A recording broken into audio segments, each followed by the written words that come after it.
Prichádza k vám strhujúci film, v ktorom nie je zľutovania. V jednej mnohopočetnej rodine sa objaví neznámy tajný parazit a zanecháva za sebou množstvo obetí. Tentokrát bez Brucea Willisa, ale s novým obsadením. Smrtonosná rasca.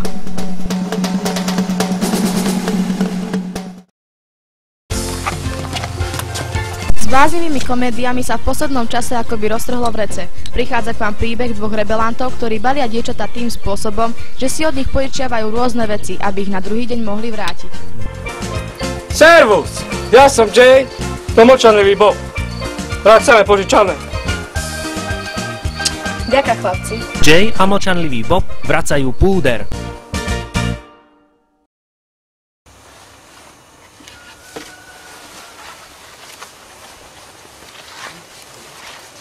Hudobno-tanečných filmov sa na svete točilo málo. S o to väčšou radosťou do našich kín prinášame nasledujúcu snímku, ktorá má obrovský úspech aj napriek tomu, že v nej nehrá Kevin Costner. Tanec s tlkmi. Aha.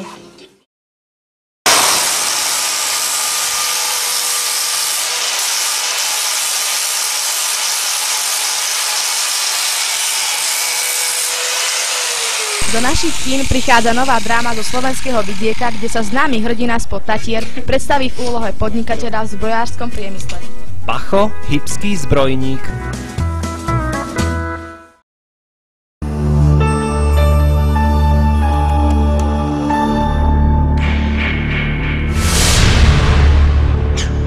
Pozor, prichádza vraždiace monštrum. Nikto nevie, pre koho si príde, platí tu len jedna zásada. Kto zaspí, zomrie.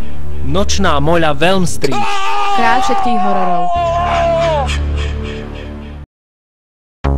Toto je pani Otília nakopnutá. A toto je pán Robert nakopnutý, ktorý je žiaľ pod papučou. Robocop! Robocop! Robocop! Do vašich kín prichádza strhujúca dráma o spolunažívaní muža a ženy. Robocop.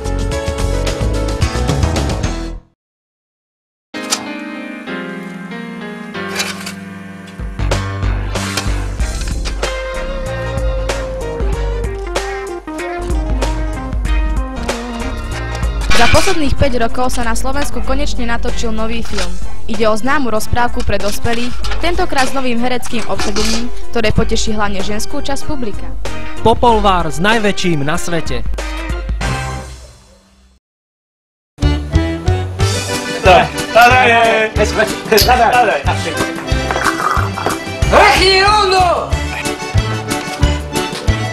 Chlapi, vypíte, zle vám bude.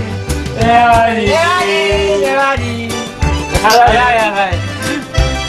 A je tu ďalšia tínedžerská komédia, ktorá poukazuje na to, že s alkoholom to naozaj netreba preháňať. Grci, grci, grcičky.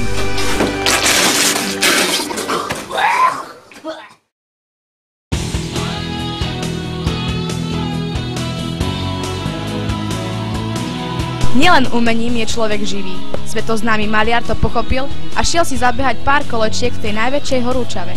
Do vašich kín prichádza Da Vinciho bod.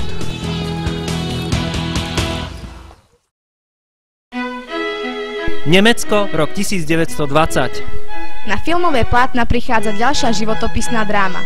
Mladý chlapec Adolf zatúžil po šťavnatých plodoch. Po následnom páde zo stromu dostal otras mozgu a úplne mu preskočilo. Keď sa neskôr dostal k moci diktátora, jeho vinou zomreli milióny nevinných ľudí. Spôsobil to Pád z tretej višne.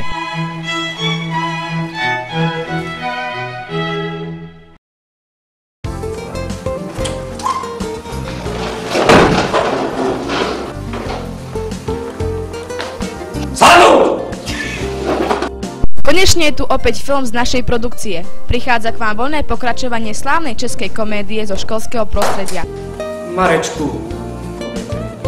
Ja? Tentokrát je to o nepríčetnom homosexuálne orientovanom profesorovi. Marečku, ukážte mi péro.